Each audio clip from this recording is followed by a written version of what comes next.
welcome back to County for Old Cars, and today you join me in the Mark II Vitesse. We're on the A6003, this time heading east, and this will be a shorter video than the last expedition into Rutland and Leicestershire, but there are a couple of bits of the road that I thought you might be interested in, and we're going to start off by trying to climb this rather steep hill that you might have seen me descend in my previous video, and it's going to be interesting to see how well this straight six 2-litre engine copes with these hills, and really how often I have to change down. Yeah, let's buckle up and we'll see how we get on. See you in a second.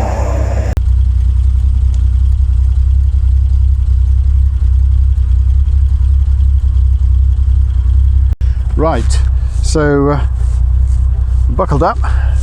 Let's see how we get on with this big old hill.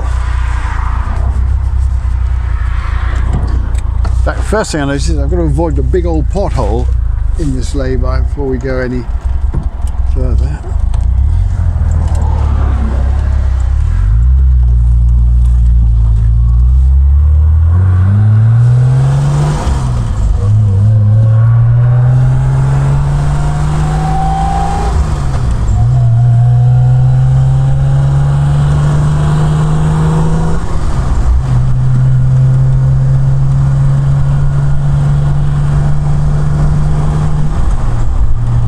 Right, so we're in overdrive top, and we're just at the start of the incline, so hopefully you can get a sort of sense of the road ahead here.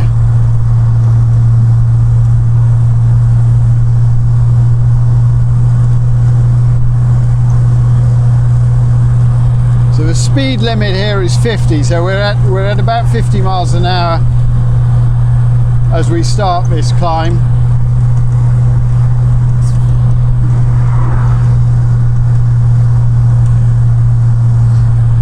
And I think I'm right in saying this is an 11% gradient, so still overdrive top. Coming to the first corner. Yeah, we're gonna have to come out of overdrive. So we're now into fourth, up round the first bend. Still at 40.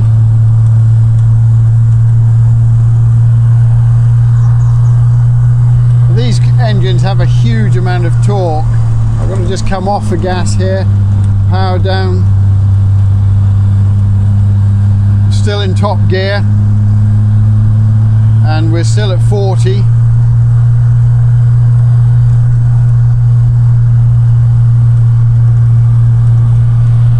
And we're at the summit. I'm back into overdrive top. So that is really impressive for a car of this age. That is not quite so impressive. But there you go.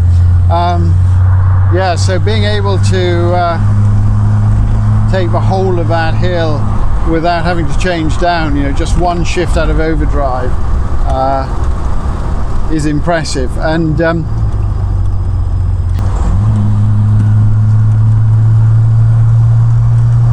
yeah, it sort of explains why cars like this seemed a bit revvy on the motorways, certainly the ones without overdrive, and it's to do with the roads in Britain in the sort of 50s and early 60s. The fact that motorways were only just coming in after sort of 1959, and what most people wanted was top gear flexibility. And there is a story that Sir John Black at Standard Triumph would test these cars by driving them very slowly at about 20 miles an hour, put them into top gear and then floor the accelerator. And you know, if a car wasn't able to sort of take off smoothly from that low speed in top gear, he would be pretty unhappy about it and make everybody else around him pretty unhappy. Nowadays, you know, it is much easier to change gear, and you know, what people are interested in is long distance, high speed cruising. So yeah, times have changed.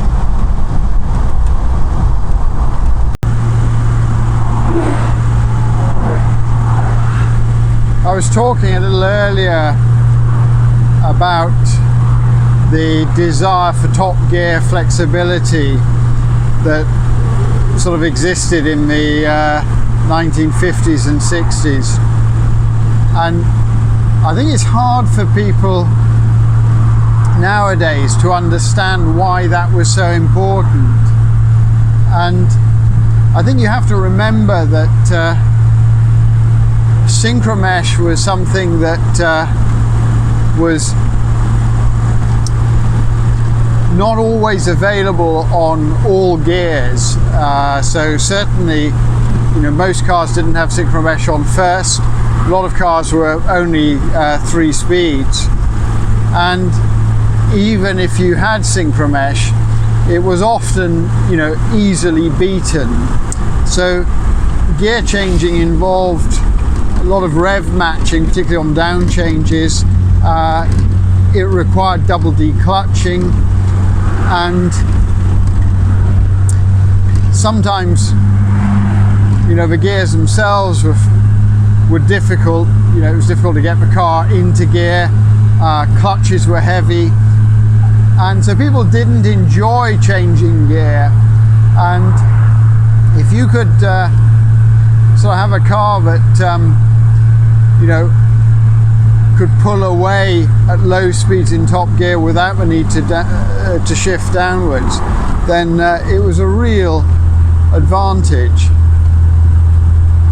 And I think, you know, when we sort of think of some of the pre-war cars and some of the cars again just after the war, which were using pre-selector boxes,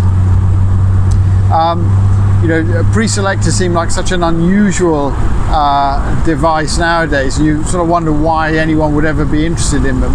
But I think when you understand how difficult changing gear was for a lot of drivers, then you sort of see why pre-selectors were so popular. So we're now south of Oakham and cruising nicely on the A6003 at 60 miles an hour, and got again this sort of wonderful rolling countryside. My view ahead is slightly marred by the fact that I'm behind a bin lorry,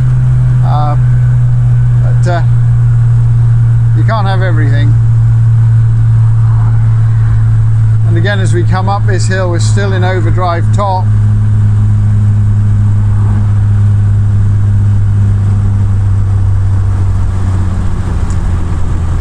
So yeah, lovely torquey engines. We come into this pretty village called Preston, which has a 30 mile an hour speed limit. And we're back with the kind of honey coloured stone which you see on a lot of buildings in this part of the world.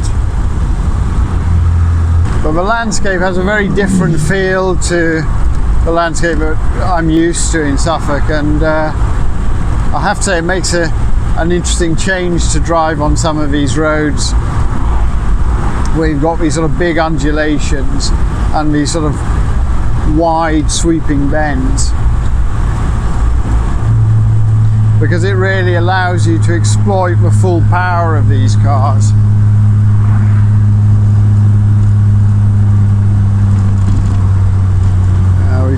We've picked up a bit of traffic here.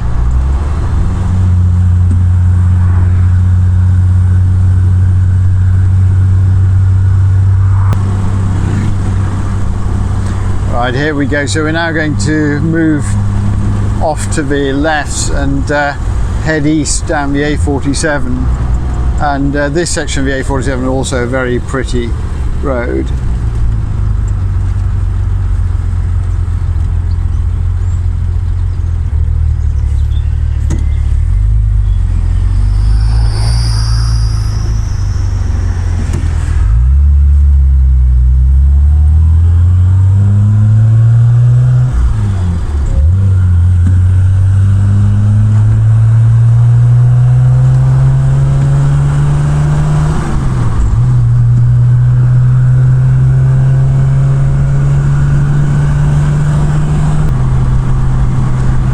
Weeks ago I was watching a YouTube video which was produced by a car club dedicated to BMC Farinas, and the guys there were giving a demonstration of badge engineering, and were showing in a very amusing sequence how the basic Farinas could be sort of changed in terms of their identity from Austins to Morrises to Wolseleys and Rileys simply by swapping out the bonnet and the front grille.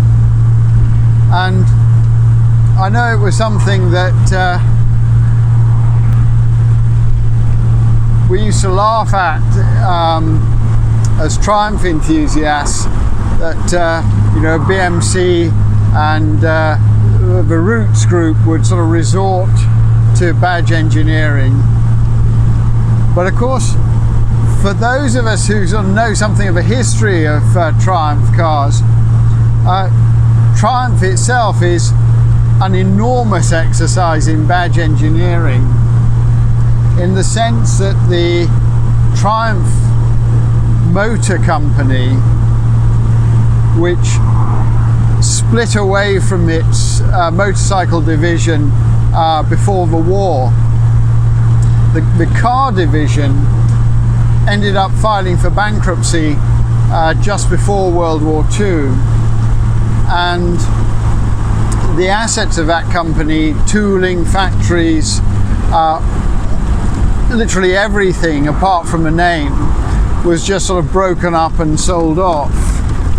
And it wasn't until I suppose the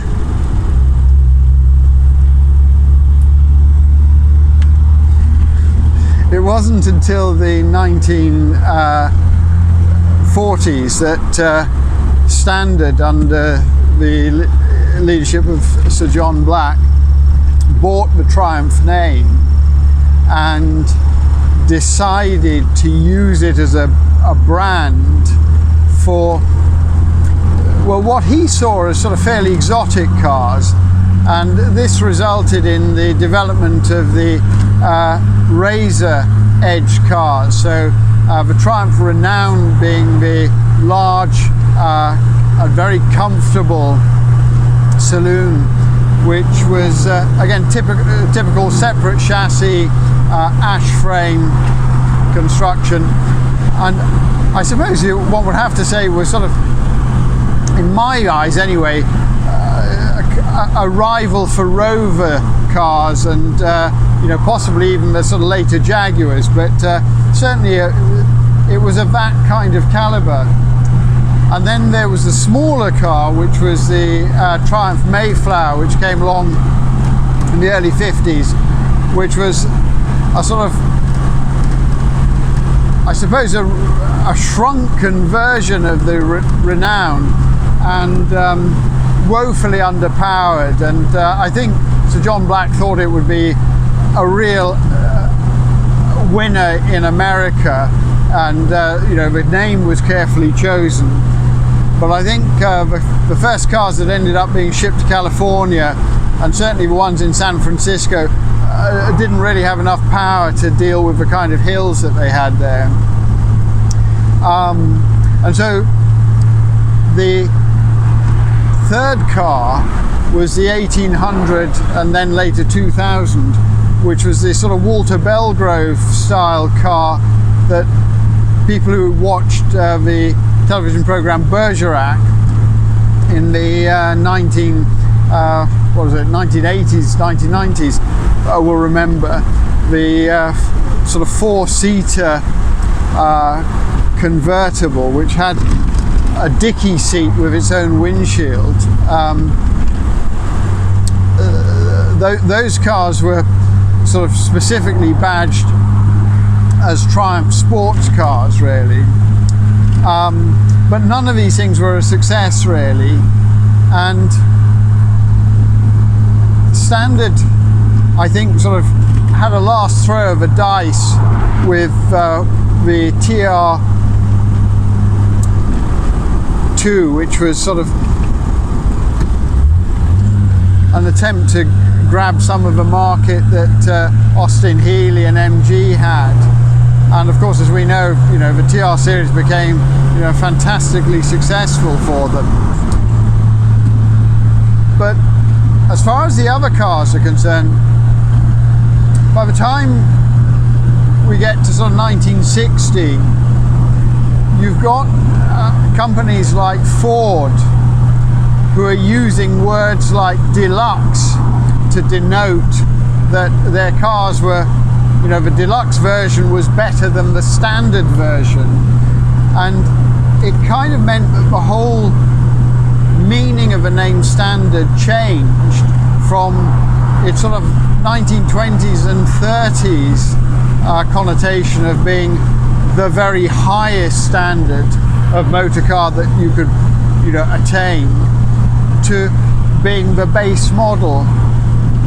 And so this wonderful British name and mark of standard cars became phased out in favour of using the Triumph brand, but a Triumph in name only, because behind the badge all of these cars are effectively standards. And if you look at the door furniture, even in the Vitesse here, the window wideners and the door handles internally, these are all from the Standard 8 and Standard 10, including things like the boot hinges. And you see that the engine in this car is effectively a Herald 1200 four-cylinder engine with 2 extra cylinders added on. This was designed by Harry Webster at Standard Triumph, and that four-cylinder engine in itself was in the Standard 8 at about I think just under 900cc, but very much a standard production and standard design. And then finally, when you look at the crest, some people sort of refer to it as the Triumph crest, which looks like an open book or actually a pair of wings. It's very attractive. It has elements of a BMW about it, in the fact that part of it is shaded in blue and part of it is shaded in white. But that again is a direct copy of the standard badge, which was exactly the same design, except the colours were white and red. So yeah, we talk about Triumph as being this sort of wonderful manufacturer of sports cars and big saloons, but they're actually standards under the skin. And of course, if you mention the name Standard to anyone nowadays, most people have no idea about standard cars, and I think it's a huge shame. So for those of you who own and drive standards, take it from me, some of us driving Triumphs recognise where we really came from.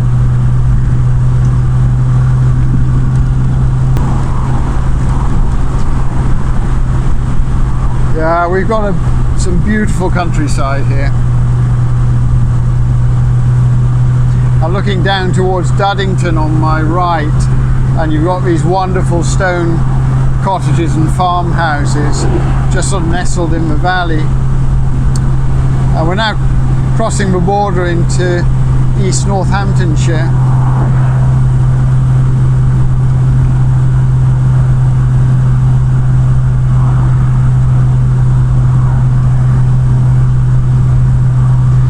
And so far on this journey, which I filmed as 2 videos, but it's sort of taken place over the same few days, we've done just over 207 miles, and the car's performed really well. It's used no oil at all over this weekend, in spite of the fact that she's been driving at you know, speeds of between 60 and 70 for very long distances.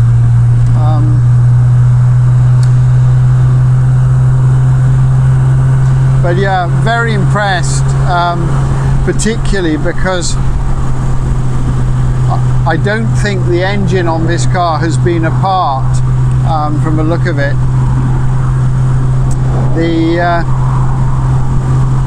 The only real change, I think, was at some point in the 1990s, early 2000s, when this car was dragged out of a barn.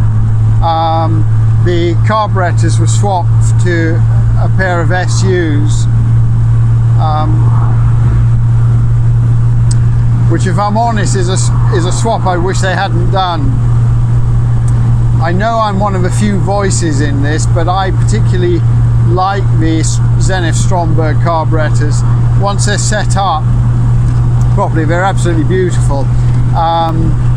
And the consequence of switching this to the Strombergs is that the very smooth acting linkage for the accelerator, which you get with the Stromberg setup, had to be ditched in favour of a throttle cable. And the throttle cable on this one is not great. It's I don't think it's really man enough to handle the twin carburetor setup and linkages here, and so you get a sort of kind of on-off action, which is a bit of a shame.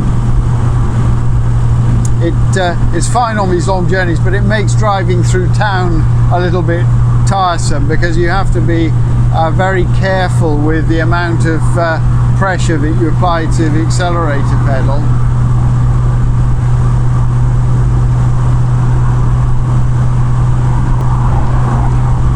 But once your foot's in it, it's great.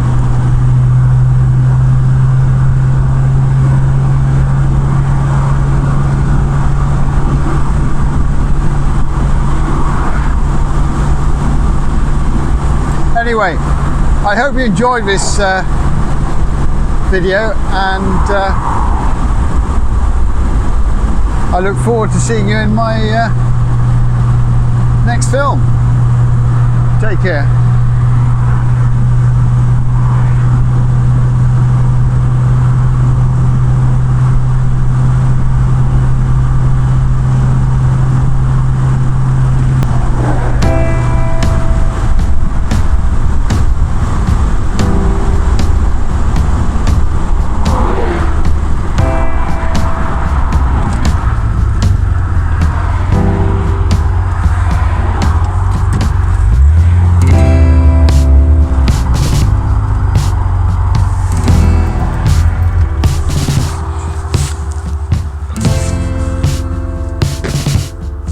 Coffee time.